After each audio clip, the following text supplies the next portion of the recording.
क्या महाराष्ट्र में एनसीपी के दो फाड़ होने जैसी घटना बिहार में भी दोहराई जा सकती है? यह भी एक बड़ा सवाल खड़ा हो गया। क्या होगा जेडीयू आरजेडी में यदि जेडीयू का विलय हो जाए तो, और जेडीयू में यदि टूट हो जाए तो क्या होगा? इसकी क्या खबर चल रही है और क्यों चल रही है? अचानक से सुगबुगाहट क्यों तेज हुई है?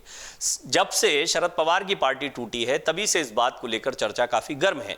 बीजेपी ने इस बात को हवा दी कि नीतीश कुमार की पार्टी जेडीयू में फूट पड़ रही है। इसके बाद नीतीश कुमार ने अपने सभी विधायकों और सांसदों के साथ मीटिंग भी की। ऐसे में खबर आ रही है कि बिहार में सियासी सरगर्मी तो है, लेकिन मामला असल में कुछ अलग ही है। दरअसल जेडीयू और आरजेडी दोनों दलों में एक बड़ा वर्ग इस बात के पक्ष में है कि दोनों दलों का आपस में विलय हो जाए और यह काम आम चुनाव से पहले हो जाए। इस प्रक्रिया में नीतीश कुमार नई पार्टी के राष्ट्रीय अध्यक्ष बने और लोकसभा चुनाव भी लड़े। वहीं बिहार की कमान तेजस्वी यादव को सौंप दी जाए। इस चर्चा के बीच जेडीयू के कई नेता असहज हैं, वो पार्टी में अपने भविष्य को लेकर चिंतित हैं। वहीं गठबंधन नेताओं के अनुसार अभी इस बारे में कोई फैसला नहीं हुआ है। इस पर चर्चा नहीं हो रही, ऐसा नहीं हो सकता, यह कहना किसी के लिए भी बड़ा मुश्किल होगा। तो इसकी सुगबुगाहट है क्योंकि ये राजनीतिक समीकरण साफ दिखाई पड़ता है और वक्त की जरूरत भी दिखाई पड़ता है। कम से कम नीतीश कुमार के लिहाज से, जिनका ग्राफ लगातार नीचे गिरा है, अगर उनको अपनी ताकत बढ़ाना है, लोकसभा चुनाव में अच्छा प्रदर्शन करना है तो मजबूती से लड़ना भी होगा। सिर्फ मुख्यमंत्री रहकर वो ये काम नहीं कर पाएंगे या विपक्षी एकजुटता का मंच सजाकर ये काम नहीं कर पाएंगे। जमीन पर लड़ने के लिए उनको एक सही समीकरण के साथ उतरना होगा। अब क्या यह सही समीकरण आरजेडी में विलय का हो सकता है और अध्यक्ष बन जाए नई पार्टी के नीतीश कुमार?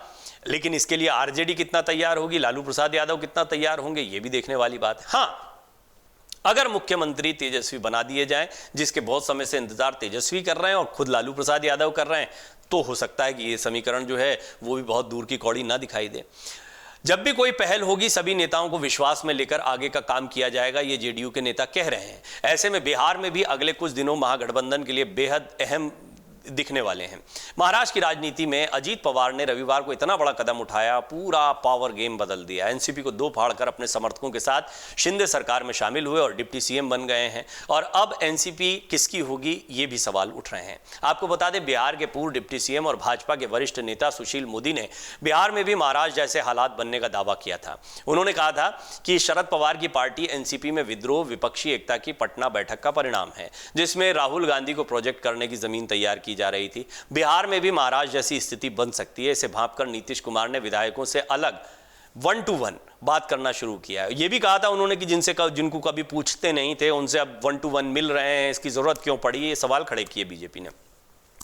यह भी कहा था उन्होंने आगे कि जेडीयू के विधायक सांसद न राहुल गांधी को स्वीकार करेंगे न तेजस्वी यादव को। पार्टी में भगदड़ की आशंका है। जेडीयू पर वजूद बचाने का ऐसा संकट पहले कभी नहीं था, इसीलिए नीतीश कुमार ने 13 साल में कभी विधायकों को नहीं पूछा। आज वो हर एक से अलग अलग मिल रहे हैं।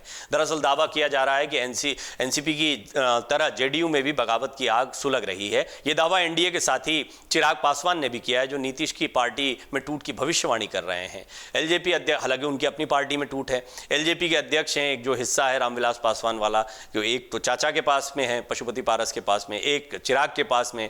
चिराग ने कहा है कि मुख्यमंत्री नीतीश को डर लग रहा है कि पार्टी में उनको टूट का डर है, क्योंकि उनके कई विधायक और सांसद दूसरी पार्टी के संपर्क में हैं। जेडीयू के कई नेता मेरे संपर्क में भी हैं और दूसरों की पार्टी को तोड़ते रहे हैं। अब उनसे पार्टी में टूट होगी, उनकी पार्टी में टूट होगी, जैसी करनी वैसी भरनी। वहीं जेडीयू के राष्ट्रीय सचिव राजीव रंजन ने कहा कि महाराष्ट्र से उत्साहित होकर अगर बीजेपी बिहार में टांग अड़ाने की कोशिश करेगी तो लोकसभा चुनाव में सभी 40 सीटें हार जाएगी। जनता करारा जवाब देगी। हर दल में एक नाथ शिंदे हो या इसको खोजना भाजपा की सियासत की फितरत है। आरजेडी जेडीयू एकजुट है, साथ है, इसीलिए भाजपा डरी हुई है। बीजेपी की मुश्किल बढ़ जाएंगी, ये कहा तो जा रहा है, लेकिन देखिए इसमें कहा जा रहा है कि जनता करारा जवाब देगी। ऐसा टांग अड़ाने का सोचा तो ये कोई इनकार नहीं कर सकता कि इसकी आशंका है। यह आशंका बिहार में पहले से भी रही है, लेकिन नीतीश कुमार मैनेज करते रहे हैं, सत्ता में रहे हैं, सत्ताधारी दल में रहे हैं। बेशक उनके विधायक कम होते चले गए, लेकिन अब बीजेपी, इसी तरह बीजेपी जो है वो सत्ता से बाहर हो गई थी। शिवसेना ने जब उनके खिलाफ जाकर महाविकास आघाड़ी बना ली और सरकार बना ली थी। देखिए क्या किया। तो क्या लोकसभा चुनाव के पहले आरजेडी जेडीयू का समीकरण ठीक बात है? पहला सवाल। दूसरा सवाल, क्या अब तेजस्वी यादव को मुख्यमंत्री बना दिया जाना चाहिए बिहार का, अगर अच्छा मुकाबला करना है नीतीश कुमार को? तो आपको क्या लगता है? आपकी राय बड़ी अहम है। इस सवाल के जवाब में अपनी टिप्पणी जरूर करते जाएं। अमर उजाला अब आपके टीवी पर भी। अपने स्मार्ट टीवी पर यूट्यूब पर सर्च करें अमर उजाला, चैनल सब्सक्राइब करें और देखें ताजा खबरें, वो भी HD क्वालिटी में।